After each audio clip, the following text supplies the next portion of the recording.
Filemoni essuula 1 olunyiriri olusooka okutuuka ku lusembayo. Pawulo omusibe wa Kristo Yesu ne Timoseewo owooluganda eri Filemoni omwagalwa era mukozi munnaffe, n'Apofiyo owooluganda n'Alukipo mulwanyi munnaffe n'ekkanisa eri mu nnyumba yo. Ekisa n'emirembe ebiva eri Katonda Kitaffe ne Mukama waffe Yesu Kristo bibeerenga nammwe.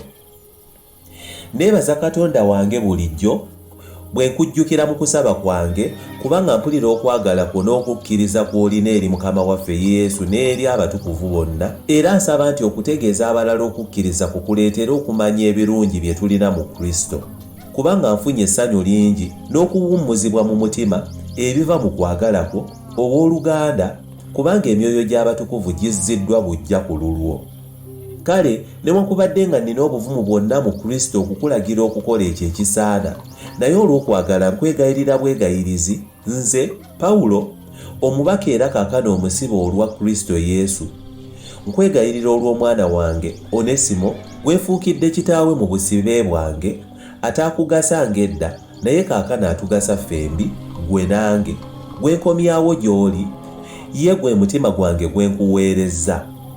Nandibadde musanyufu okumusigaza alyoke ampeerezenga mu kifo kyo mu kiseera eky'okusibibwa kwange olw'enjiri, naye saagadde kukikola nga tonzikirizza, obulungi bwo buleme okubeera mu kuwalirizibwa wabula mu kwagala. Kubanga mpozi kye yava ayawukana naawe ekiseera, alyoke abeerenga naye emirembe n'emirembe, nga takyali muddu buddu, naye ng'asingako awo ng'afuuse owooluganda omwagalwa, naddala gye ndi, naye okusingira ddala eri ggwe mu mubiri ne mu Mukama waffe.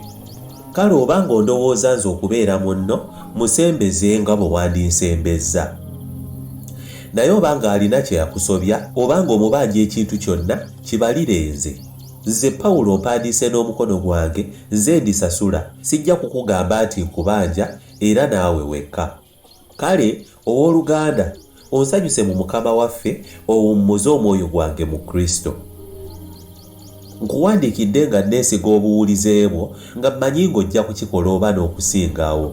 Era ekirala ntegekera we ndisula, kubanga nsuubira olw'okusaba kwammwe muliweebwa okundaba. Epafula musibe munnange mu Kristo Yesu akulamusizza, ne Makko, Alusutaluuko, Deema, Lukka, bakozi bannange. Ekisa kya Mukama waffe Yesu Kristo kibeerenga n'omwoyo gwammwe.